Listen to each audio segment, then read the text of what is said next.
Alright, this is Shick. I've got a cool video for you here, something I usually don't do.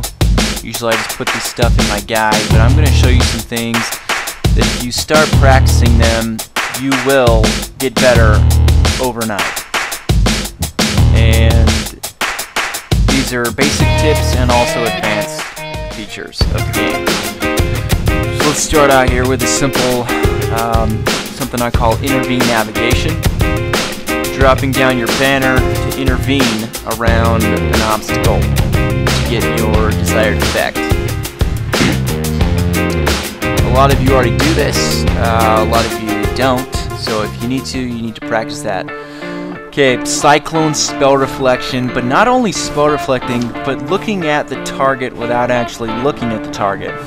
That means having the target in another location where you can see their cast and be ready to cast spell reflect. See, I cyclone the druid there. And this is how the fight ended. I was on the warlock for a while, but I had a beautiful combination of abilities. Colossus, Pummel, Raging Blow for the win. If you're not hitting Raging Blow, man, you gotta hit that Raging Blow every time. It's huge crits on Raging Blow. You gotta hit it every time. When Raging Blow comes up, you better hit that button right when you see it proc. Alright, I'm gonna show you guys something here that maybe some of you didn't know was actually possible. Node capping against a hunter, same thing with a warlock. Get rid of these snakes. Take your time. And what's interesting about this is a fear cap. You can actually cap on anyone doing this, but with two enemies, the hunter and the pet, you can actually cap on both of them. But even if you cap, you're still not done. You have to take out the hunter after that. Which makes it even more advanced, because doing this you have to fear and leap and capture the node all at the same time. So if you can practice that and get that down, that's definitely 2200 gameplay. By the way, today I've actually played exactly 6,000 Battlegrounds, just to give you an idea about how much that actually is. Swifty he has about 3,100, so that's about twice as many as him, and I don't know anybody else that has more than that, so put that one down in the record books. Okay, node cap spell reflection. I don't want to see anybody going up to a node without spell reflecting, and here's a perfect example of this. Besides spell reflecting a spell, someone's just trying to hit you, don't be a noob and do what this paladin did. He tried to stun me, and I spell reflected it for the cap. And then, to make it even better for me and worse for him, bursted him in about 1.7 seconds. And keep in mind, this isn't kata, this is MoP. Burst powers of the Fury Warrior. Why don't you go ahead and give that one a like, just for bursting a noob. Okay, we got a bunch of these, so remember, like I said, if you practice these things, you will instantly actually become better. Whether it's just practicing one or practicing all of them. Now this is something you can use against druids, rogues, maybe not necessarily a mage, definitely a priest. They all disappear. Beating the target, deciding where they are, using heroic leap, or possibly piercing howl, a little bit intermediate. Take a chance, leap on that target, find out where they're going.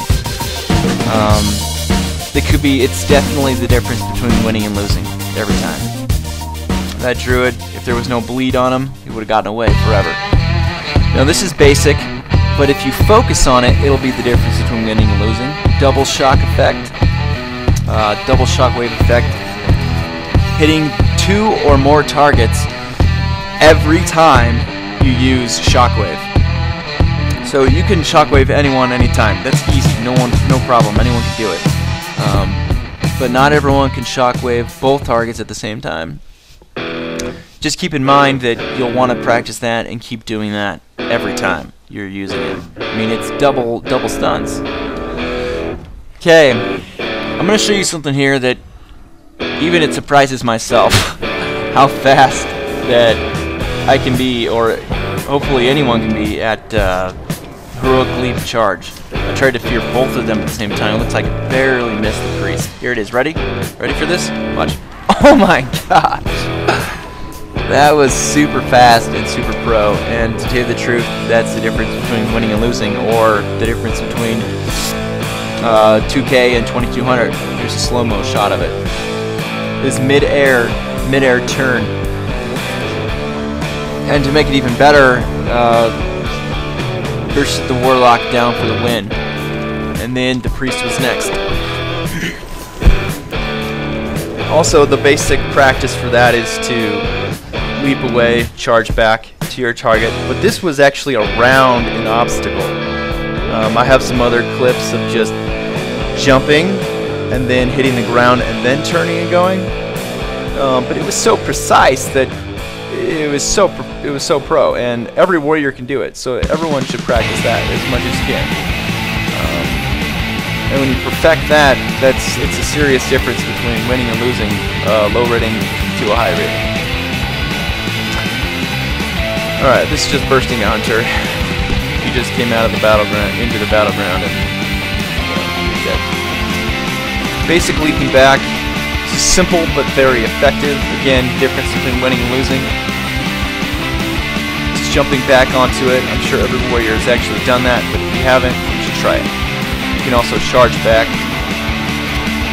It's pretty good to have the extra 5 yards with the glyph to charge back. It makes a big difference.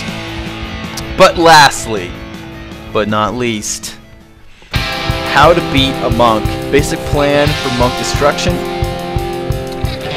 Normally you just, well, the normal fight, you just fight how you usually fight, take them down, do all your normal abilities. But the difference I found, I have not lost to a monk yet doing this strategy.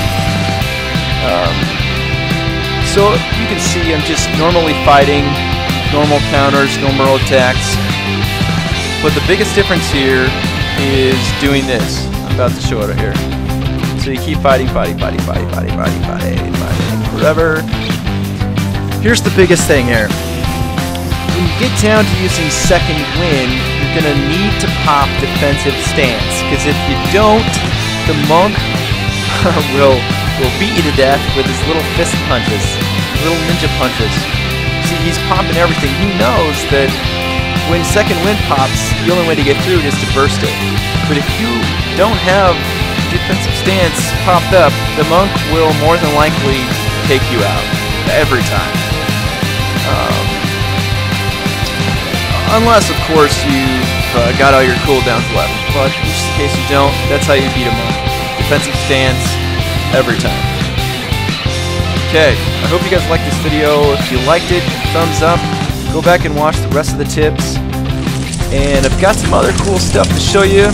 And like I said, today I played exactly 6,000 Battlegrounds. If you have more Battlegrounds than that, I'd like to see it. That'd be super fun to talk to you about Battlegrounds. Anyway, post in the comments what you think. Like the video, subscribe to the video, practice these things. It'll honestly make you a better warrior overnight. Also, I just started doing some live streaming. I'm still trying to figure that out, so check it out on Twitch. Shikaote Furry Warrior. See you guys next time.